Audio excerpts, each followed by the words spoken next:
Hello. सो box office bulldozer trend हो रहा है ट्विटर पे और ये है सालार के लिए। प्रभास की फिल्म है और बहुत ही कमाल का उसमें एक इंटरेस्ट है।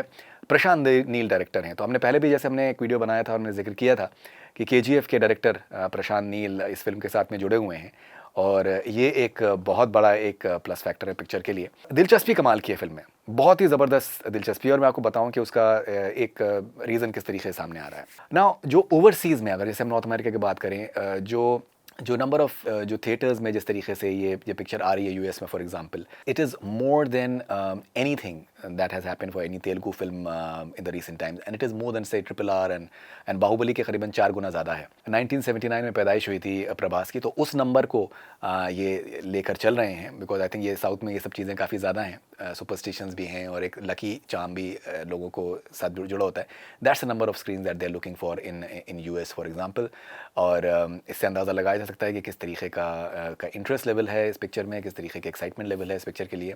देखिए, जैसे मैंने कहा था कि प्रभास जिस तरीके के स्टार हैं और जिस तरीके की उनकी फ़ैन फॉलोइंग है, तो उसमें अगर उनकी 2-3 फिल्में नहीं चली हैं in the last few years, वो कहीं से भी उनके स्टारडम को किस तरीके से डेंट नहीं करता है।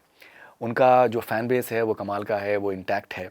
जैसे हमने हमेशा एक बात कही है कि दैट किसी भी पिक्चर को बड़ा बड़ा होने के लिए, बड़ा बिजनेस करने के लिए इंपॉर्टेंट फैक्टर होता है कि उसको न्यूट्रल ऑडियंस कैसे पेट्रोनाइज करती है। तो प्रभास की जो फ़ैन बेस है वो तो उनको सपोर्ट कर ही रही है पिछले तीनों फिल्मों में, जो कि नहीं चली हैं, उस तरीके से नहीं चली हैं जैसे कि उनसे एक्सपेक्टेड है। लेकिन जिस तरीके से सालार का हम एक बज़ देख रहे हैं और फिर यहाँ पर प्रशांत नील फैक्टर भी आ जाता है, तो मुझे लगता है कि that this will be patronised by a wide section of audience. और एक बड़ा बिजनेस करने से मेरे ख्याल से इस पिक्चर को कोई रोक नहीं सकता है। बुक माई शो में जिस तरीके का एक इंटरेस्ट लेवल सामने आ रहा है, वो बहुत ही कमाल का है। It's one of the biggest in the recent times, if that is a yardstick in a way.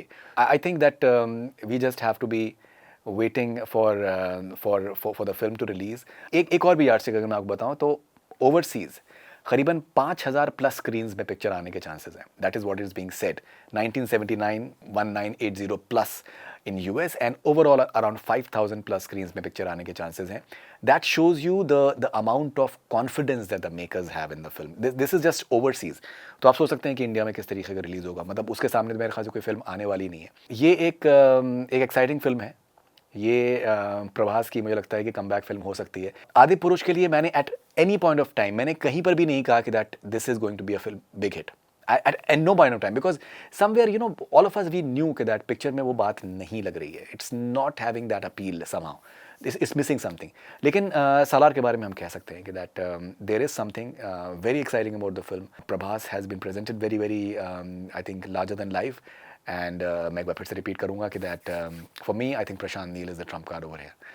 Do share your opinions. We'll be waiting with all our energies just for you guys. This is Faridun Sharia for Connect FM Canada. Stay connected.